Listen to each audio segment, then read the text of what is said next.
प्रश्न 21। प्रगतिशील शिक्षा के अंतर्गत शिक्षा में किन दो तत्वों को विशेष महत्वपूर्ण माना है? ए. रुचि और प्रयास, बी. आवश्यकता एवं अभिप्रेरण, सी. व्यक्तिगत विभिन्नता एवं रुचि, डी. इनमें से कोई नहीं। उत्तर रुचि और प्रयास। प्रश्न 22। बाल केंद्रित शिक्षा के पाठ्यक्रम के संदर्भ में निम्न में से कौन सा कथन सही है?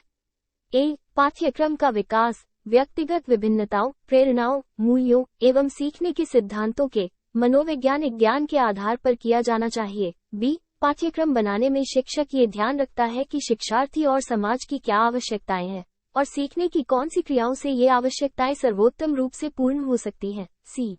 क्रियात्मक होने के लिए प्रत्येक पाठ्यक्रम एक समुचित मनोवैज्ञानिक आधार पर स्थापित हो। डी. उपर्युक्त सभी। उत्तर उपर्युक्त सभी। प्रश्न 23। प्रगतिशील शिक्षा के संदर्भ में निम्नलिखित में से कौन सा कथन असत्य है? ए. प्रगतिशील शिक्षा के अंतर्गत अनुशासन बनाए रखने के लिए बालक की स्वाभाविक प्रवृत्तियों को कुंठित करना अनुचित माना जाता है। बी. प्रगतिशील शिक्षा में छात्र का विशेष महत्व है, शिक्षक का नहीं। सी. प्रगतिशील शिक्षा पारंपरिक शिक्षा की प्रतिक्रिया का परिणाम है। डी. प्रगतिशील शिक्षा में इस बात पर जोर दिया गया है कि बालक को जो शिक्षा दी जाए वो मानसिक क्रियाओं की विभिन्न दशाओं के अनुसार हो। असत्य कथन है, प्रगतिशील शिक्षा में छात्र का विशेष महत्व है, शिक्षक का नहीं। प्रश्न 24। निम्नलिखित वाक्य में रिक्त स्थानों की पूर्ति कीजिए। रिक्त स्थान के सिद्धांतों के अनुरूप ही आजकल शिक्षा को अनिवार्य और रिक्त स्थान बनाने पर जोर दिया जाता है।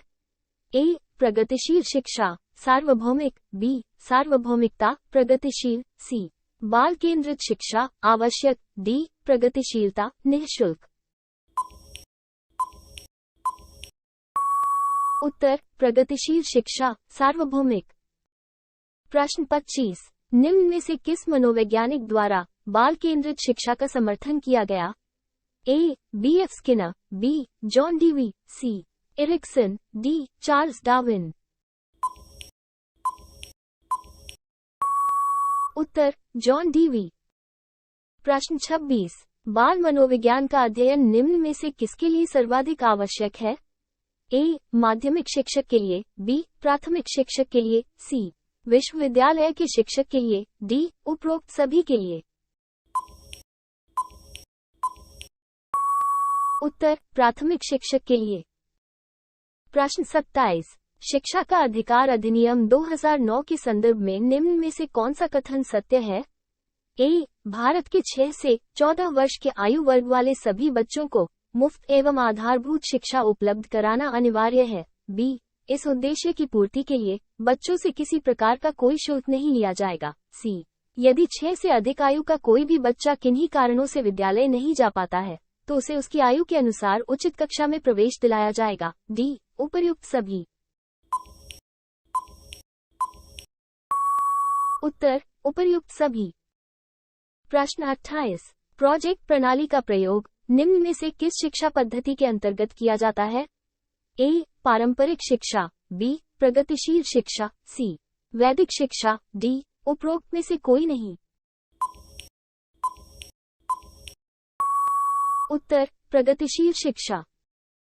प्रश्न 29। किस प्रकार की शिक्षा के अंतर्गत पिछड़े हुए, मंदबुद्धि तथा प्रतिभाशाली बालकों के लिए शिक्षा का विशेष पाठ्यक्रम देने का प्रयास किया जाता है? ए. प्रगतिशील शिक्षा, बी. नवीन शिक्षा, सी. बाल केंद्रित शिक्षा, डी. सर्व शिक्षा। उत्तर बाल केंद्रित शिक्षा। आगे बढ़ने से पहले अगर आपको वीडियो पसंद आया हो तो कर दीजिए लाइक और चैनल को सब्सक्राइब करके बेल आइकॉन को दबाना ना भूलें ताकि आपको हमारी सभी वीडियोज के नोटिफिकेशन मिलते रहे। प्रश्न 30। बाल केंद्रित शिक्षा के क्षेत्र में निम्न में से किस भारतीय शिक्षाविद की भूमिका सर्वाधिक उल्लेखनीय रही है? ए. अरविंद घोष, बी. महात्मा गांधी, सी. गिजू भाई, डी. रविंद्रनाथ टैगोर। उत्तर गिजू भाई। Thank you for watching. Have a good day to you and your family.